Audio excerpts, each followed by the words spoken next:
What's good, everybody? Welcome back to my YouTube channel. My name is Karl. Really excited to have you. In this video, we're going to talk about how to establish product market fit from the theoretic perspective in terms of the numbers and functions that we have to solve, and from the practical application with a case study where we actually did it. So let's dive into this topic. In the current dynamic world of e-commerce businesses, the single most important factor for growth and long-term success is the product market fit.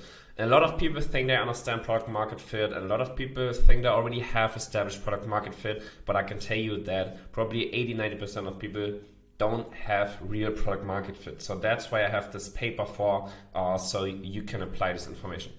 So also through my experience working with so many 8 and 9 figure D2C brands, I found that really establishing strong product market fit and really cracking your offer for your specific target audience with the perfect price point and the access channels and the angles behind that is really essential in this competitive landscape that we're in, especially with the facing recession, economic downturn, inflation, recession, and everything that's happening, right? So basically, this paper focuses on proven strategies that have driven success for multiple cases.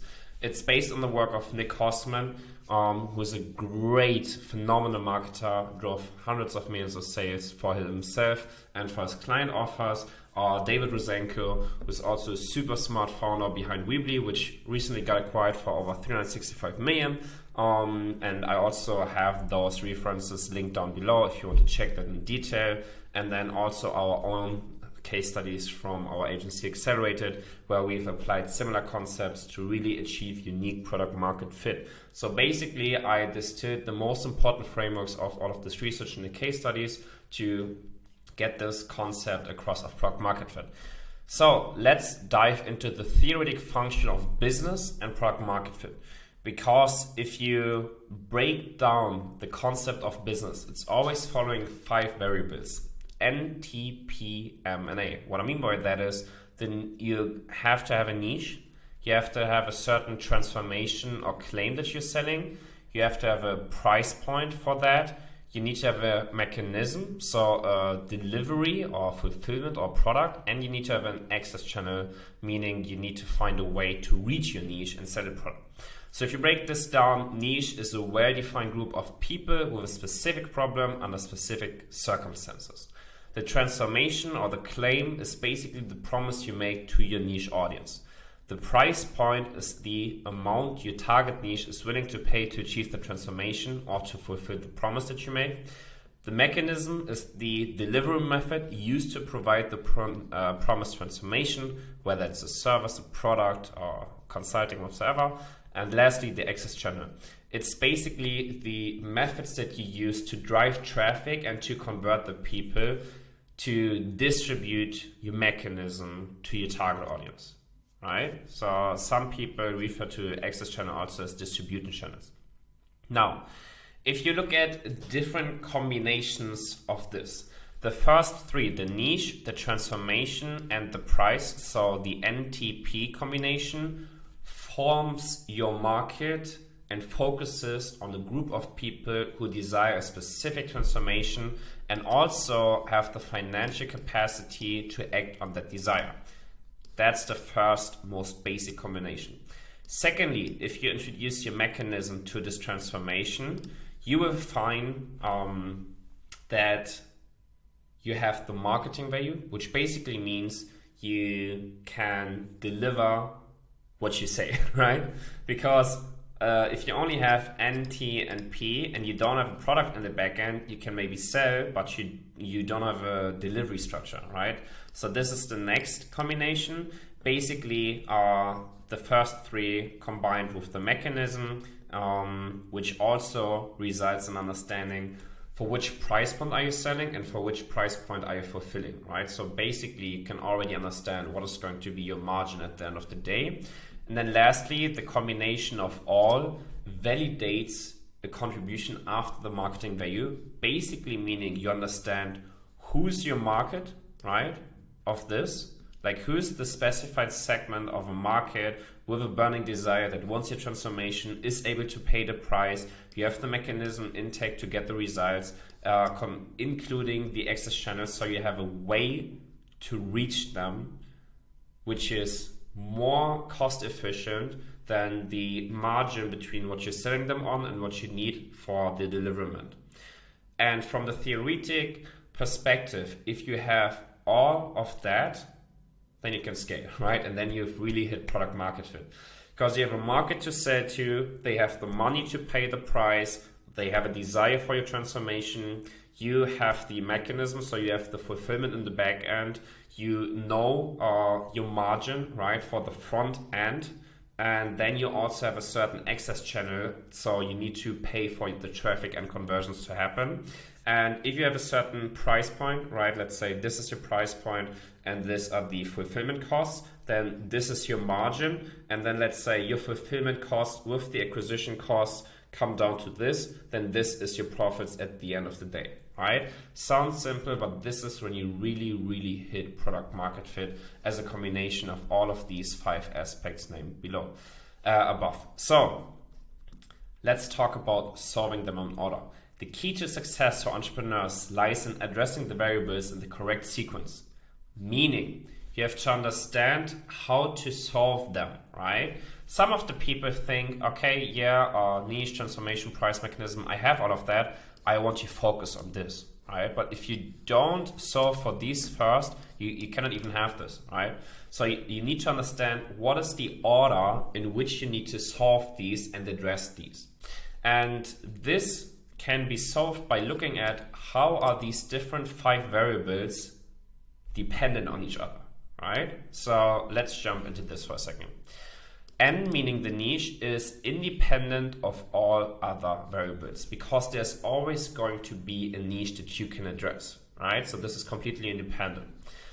The transformation relies on the niche but remains independent of price mechanism and access channel. That means that there's always going to be a transformation within a certain niche because, for example, let's say, whatever, you sell a service which trains dentists on working with more patients, then you cannot sell this transformation to personal trainers, right?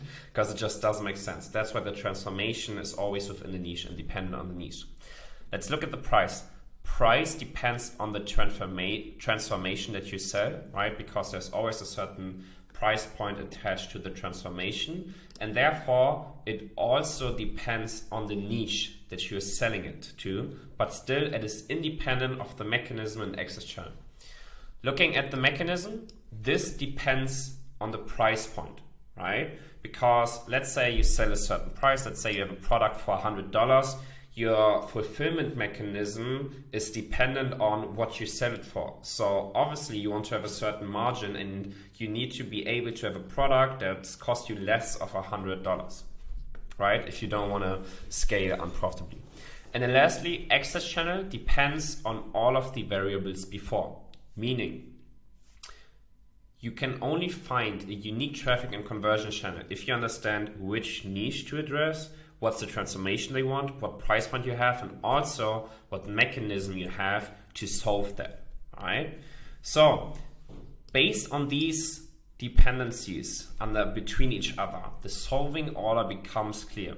You need to solve the niche first, then the transformation, then the price, then the mechanism, and finally the access channel. This also emphasizes that you need to focus on who are you helping before doing anything else, right? Even if you already have a business, even if you already scaled to 6 figures or multiple 6 figures a month, come back to this question, who are you helping? Because, for example, trying to establish a mechanism and access channel without first identifying target audience is a recipe for failure. And this is why so many businesses fail. They think they understand who they are helping, but they don't really do it. So the price the market is willing to pay for transformation is independent of the mechanism used to deliver the transformation. Basically meaning customers care about the outcome, not the specific method employed to achieve it.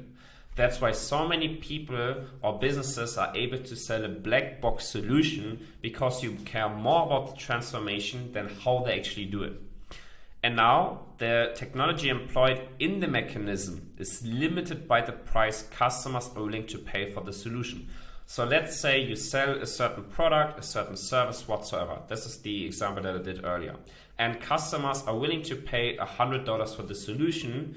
Your product or technology or service, whatever you have, and the fulfillment structure needs to be below that price point in order for you to run a profitable business. This is super, super important to understand. So the access channel then depends on the mechanism and the resulting contribution value, meaning that the contribution before marketing determines which access channel can be used. Because, and also for this example, what you pay on the different channels like Facebook, IG, TikTok, Pinterest, Google, whatever is different. The type of quality traffic that you get is different, and then also the type of landing pages you can, for example, use is also different, right? So that's the last thing you need to solve and you need to understand. So execution plan. How can we take this into application? First of all, the most important one is you want to determine the niche, the transformation, and the price. Secondly, you want to understand the mechanism used to deliver the transformation and the resulting contribution. And lastly, you want to find your unique traffic conversion mechanism combination that results in a profitable unit case. Again, it's super important to find a profitable unit case. And I will also explain this more in the case study that we're going through in a second.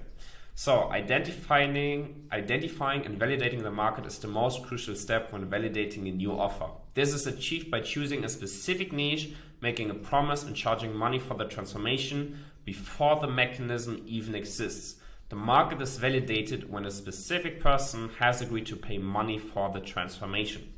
So let's jump into this case study. Let's go through this case study together, where we followed exactly this concept, which shows the magnitude of scale possible once you crack the product market fit.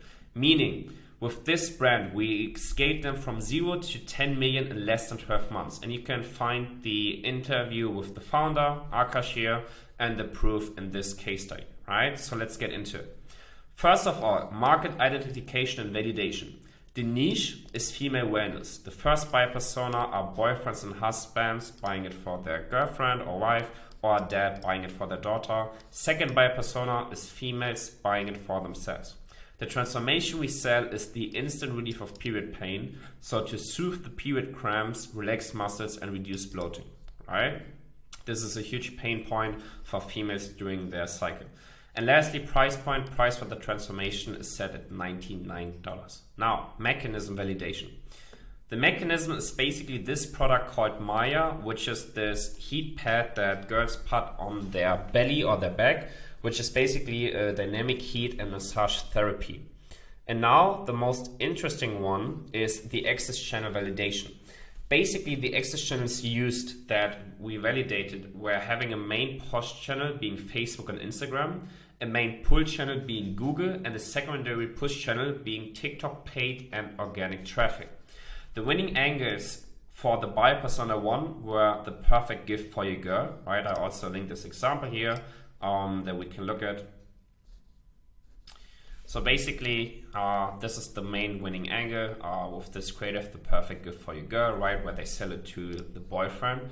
The second winning angle is if you get bad period cramps, you need this. Also have the link here, which is basically showing the ad for girls to buy themselves. We can also have a look at this.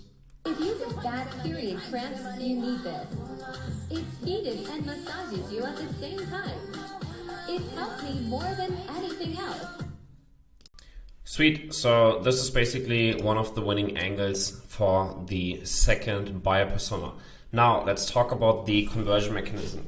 This is super important to understand, because on the one hand side, you need to make sure you send high quality traffic for the right cost per click to the website. And on the second hand, you have to make sure that you optimize your complete funnel, so every single step in the customer journey on the website, to improve the metric of EPC, meaning earnings per click. So basically the performance of each click you send to the page, right? So on the one hand side, cutting down how much you pay per click. On the other hand side, increasing how much money you earn per click. Super important to have a great balance between these two in order to get your profits in the front end.